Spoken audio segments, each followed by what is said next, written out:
Many people wake up every day without ever asking one of the most important questions of life: who am I really? We think of ourselves only in terms of what we see in the mirror, our faces, our bodies, our clothes, our possessions. But there is a deeper mystery inside every person that cannot be seen with the eyes, the difference between the soul and the spirit. This story takes us into that mystery. Not as a heavy lecture, but as a journey. A reality story that will open your eyes and make you see yourself in a way you never have before. The beginning, life beyond the body. Imagine a young man named Daniel. He is successful, handsome, and admired by many. But one night, after a sudden health scare, he finds himself lying in a hospital bed, asking, "If my body fails me, what remains of me?" Where does Daniel go? This simple question opened a door for him.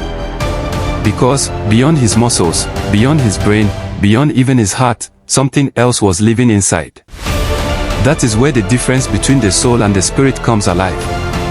Point 1. The soul, the seat of personality. The soul is often described as the real you that thinks, feels, and chooses. It is made up of the mind, the will, and the emotions. When Daniel was sad, joyful, or confused, it was not his body doing the feeling, it was his soul. The soul is what makes one person different from another. It gives you your laughter, your tears, your dreams, your fears. It is the invisible fingerprint of your existence. But here is the truth: the soul, though powerful, is still earthbound. It reacts to circumstances, it gets wounded by rejection, it rejoices in praise, and it can be crushed in despair. That night in the hospital, Daniel realized something important: his soul was restless. His mind was full of questions, his emotions unstable, his will weakened. He had achieved success outwardly, but inwardly, his soul was crying for meaning. Point 2. The spirit, the God breath within. The spirit, however, is different. It is the part of us that connects directly to God. When God breathed into Adam's nostrils the breath of life, man became a living soul. That breath was the spirit, the spark of eternity placed inside clay. Daniel had a soul, yes, but more than that, he had a spirit. And unlike the soul, which is moved by feelings, the spirit is moved by truth and divine connection. The spirit can sense God's voice even when the mind doubts. The spirit can be at peace even when emotions rage. The spirit can lead a man when his will is weak. That night, Daniel felt something deep within, not fear, not emotion, but a whisper of calm. That was not his soul speaking. It was his spirit. Point 3. The conflict between soul and spirit. But here lies the reality: the soul and the spirit are not always in agreement. The soul wants comfort, pleasure, and recognition. The spirit longs for truth, holiness, and God. This is why so many people live in conflict. Their soul says, "I want this relationship, this pleasure, this success," while their spirit warns, "It will destroy you."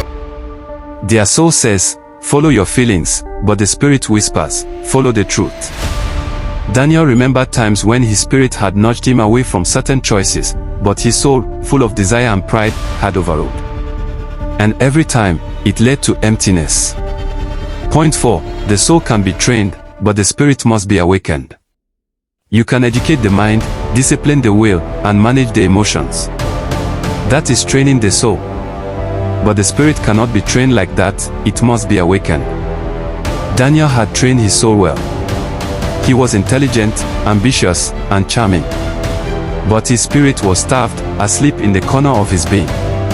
And because of that, though his soul looked strong, his inner life was weak.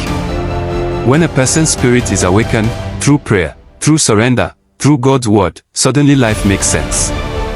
The soul no longer controls everything. Instead, the spirit begins to lead, and the soul learns to follow. Point 5. The unity of spirit and soul.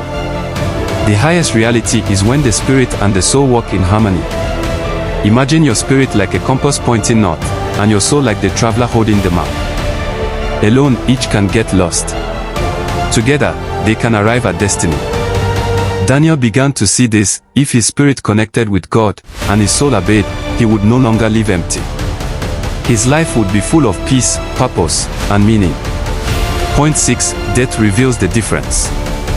One of the most sobering truths Daniel discovered is that death separates the soul and the spirit from the body. The body returns to dust. The soul, with its memories and choices, faces judgment. The spirit, if reconciled with God, returns to the one who gave it. That means everything we do on earth is not just for the body. Our soul is being shaped daily, and our spirit is either alive or asleep. Point 7. Healing for the soul, life for the spirit. Daniel's journey became a message. Your soul needs healing, but your spirit needs life.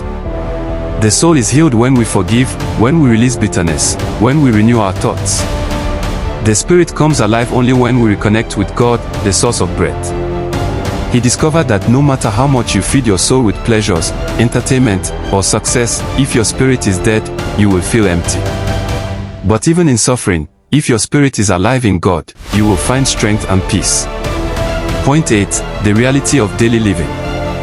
This is not just theory, it is reality. Every choice you make is either from the soul or from the spirit. When you snap in anger, that's the soul. When you choose patience because your spirit guides you, that's the spirit. When you crave recognition, that's the soul. When you do good in secret because your spirit knows God sees, that's the spirit. Daniel learned that living by the soul alone makes you a slave of feelings. Living by the spirit makes you free, even from yourself. Conclusion: the final awakening. Daniel recovered from his health scare, but he was never the same again. He had discovered the difference between soul and spirit. He began to feed his spirit daily, and slowly his soul began to align. And so the narrator asks you today, who leads your life? Your restless soul, or your awakened spirit?